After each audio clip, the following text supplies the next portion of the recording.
Hi, everyone. Thank you for joining our live conversation today. And special big thanks out to Kat, one of our Nomad Life community members, for suggesting this topic today, which is just a short 15-20 minutes kind of conversation about why I have this anti-oligarch stance. So this is a comment I made in passing in our last community call, and Kat got back in touch with me and said that she wanted to find out more about it. So thought I would do this live stream. So thanks for joining us, Tracy and Kat and Ahmed this morning. Thanks for jumping on, or the evening, depending on where you are. And Lulu, hey everyone. So let's get into it. The anti-oligarch stance. I don't know if it's a real term. It's a term I use, and basically, it's me not wanting to support the big oligarchs, particularly in America. I'm going to be talking from an American perspective. I am American. And so how I don't want to support them and what that means to me. But before that, let me just do a quick introduction. I'm Erin. I run the Substack Nomad Life. I've been traveling around the world as a nomad for more than 15 years. I'm also very civically engaged. I have 3 degrees in political science. And as I said, I like to I like to participate in civic activities, and I have my entire life. For instance, I'll fly to DC for a march, or I'll show up at the airport to protest anti-Muslim ban, or I'll canvass and do phone banking, which is the worst, for candidates I really believe in. So as just an individual, I find it very important to be civically engaged in what's going on in our political life. And because I live overseas, I'm looking at alternative ways when I can't actually be there in person, which I do think is important too. So I've developed this anti-oligarch stance I've been following now for quite a while, but very officially for the last year or so in terms of my business. So I'm somebody who has 5 books. I was originally selling on Amazon, so obviously the largest book sale in the world. So to no longer promote my books on Amazon is a big decision. So my current anti-oligarch stance is that I don't promote Amazon, I don't promote Facebook or Instagram, so Zuckerberg, and I don't promote Twitter X. So those are my top 3. I know Kat had a question about how do you draw the line? It's tough. These are the 3 that I'm really actually focused on in terms of business, but in terms of what I'm doing with Substack and my digital products and my publishing. But I also feel just really passionate about, in general, about using our dollars and our voice to protest what's going on politically in the United States. So, for instance, when Target passed their anti-DEI policies within their store, I never once set foot in Target again. And I had my pharmacy in Target, and I went ahead um,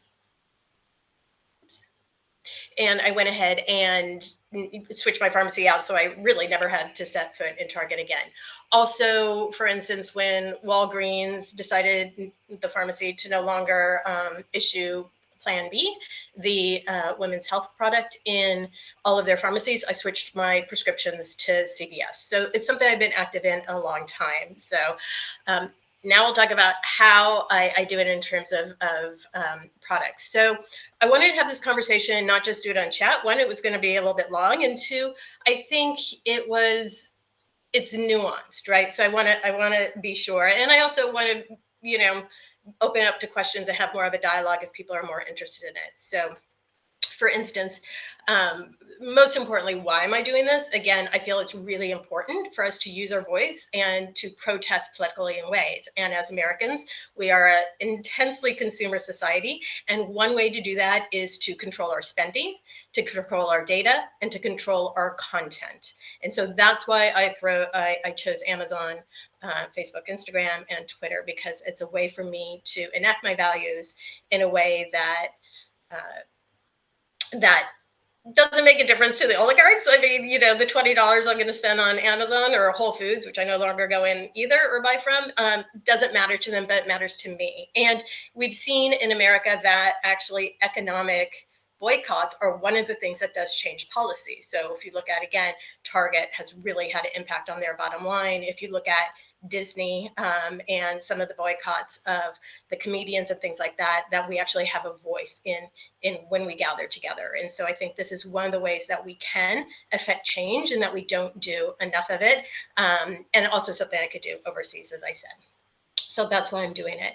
So how I'm doing it, let's start kind of with the easiest ones first. The first one is Twitter X. So definitely I used to love Twitter back in the day and have not been on it for years now. I kept my handle, right, because it was my name. I didn't want anybody else to have it. So I guess I could go into it if I wanted to, but I'm completely off that and have been for years because I don't want to support it in any way with data or with content. The next one is Facebook. It's a little bit more challenging too because Facebook, to have a business account and to run ads on there, you need a personal account. Now, I don't run ads on there. I did for a while, a long time ago, years ago. I no longer do for my books, but my client does. So I work as a consultant for pro-social businesses. My client runs Facebook ads, and they run an ad with my video on it of my face, which when I originally created the video for them, it was not going to be used in ads. So hopefully that's going to be taken down soon. So there is a, I have like a presence on Facebook, but not a personal one. It's a business one because of my clients. And again, that relationship, just the client contract is ending next month. And hopefully I could get out of that relationship completely with Facebook. Also, Instagram doesn't make sense for me because it's just not the way I like to write. You know, I like to do more in-depth writing. As a couple of people say, I write about the underbelly of the places we go to. And I really like to have a deeper take on the countries I'm visiting. So just Instagram doesn't resonate with me in terms of writing. And that's also easy for me not to be a part of. Now, again, I do have a handle over there and I do have my handle on Facebook because I don't want other people to have it or to impersonate me. But I don't personally, and haven't, I think, for at least 2 years, engaged in any way. It's also a decision not to have content on there, right? I don't want them to use my content and I don't want them to use my data that they can sell. Now, the only thing that makes me sad about Facebook and is that there are groups on there and friends, although for the most part, I still am in contact with them in WhatsApp and different other mediums, but is the Host a Sister group, which I used to love. And I haven't been involved in it a while because it's over 800,000 people now. It's just getting too unwieldy anyway. But I love meeting local women when I travel. And I've met, I want to say almost 30 women in Ghana and Azerbaijan and Senegal and all around the world, Georgia, in this app. And so it matches women up. And so I would get on occasionally when I was going to a country to match with women. Now, again, that's the only reason that I would be on there is for that group. So again, nuance. So I don't support Facebook. I'm not personally on it, but I do go to one group and I have to have the account for business reasons. So again, kind of a nuanced answer there that I wanted to explain a little bit.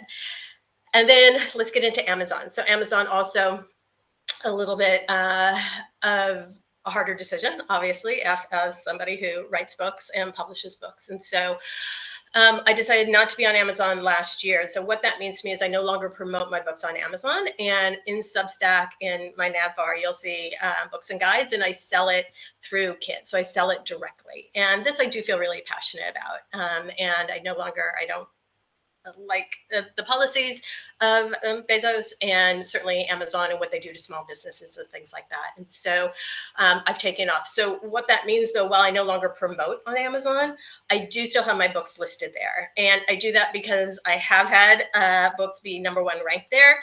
And I also have more than 10 years of reviews on there of my books that I published, like I said, more than 10, 12 years ago. So I don't want to lose the reviews. And so again, that's also a little nuance. So I want to just be very clear about, I don't promote it on Amazon. I no longer buy on Amazon, but my books are still listed on Amazon because of the reviews and the rankings. So again, a little bit nuance there.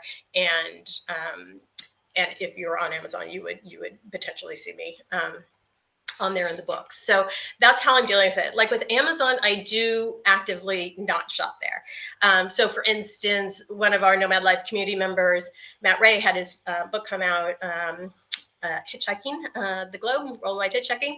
And he sent the Amazon link to promote it. It's like, love to promote and buy your book. Do you have a direct link? He didn't. And then he went and set it up on Gumroad. And then I was the first person to buy his book. So it's easy enough to push back. Also, or push back or just say, hey, let me buy it in another way. Also with my Mother's Day gift, a friend of mine runs a hair care company. I bought some hair care products for my mom. I wanted to support her, and she sent me the Amazon link. And again, I just said, can I buy it from you direct? She's like, absolutely, and sends me the link. And so it's actually pretty easy to do.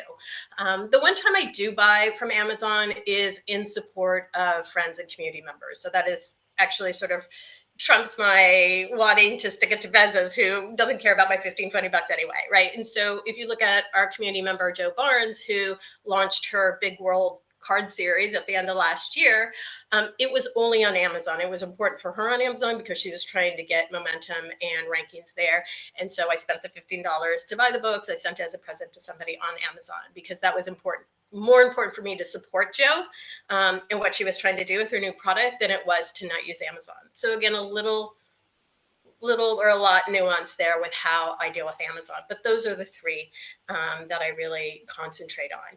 Now, I think what's really important is that you think about like the mindset behind it. One, I'm doing it because as a politically, civically engaged American, this is a way I could use my voice, particularly overseas, as I said, to take control of my spending, which I do think economic boycotts work, to take control of my data. I don't want them to use my data, and also my content, right? I want to own my content, which is why on Substack here, and then I link Substack to my own URL so that I protect it as well. So that's most important to me.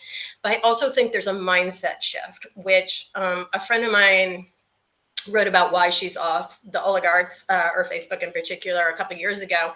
And it's really this mind shift of like, really kind of anti-consumerism, right? Like we don't need everything right now. Like we can, if you want shoelaces, I don't need to get delivered in the afternoon or tomorrow. I could go down and go to a small shoe repair shop and buy shoelaces there. So to me, it's a mind shift as well, a mindset of supporting local businesses, not being consumed by buying things, and really trying to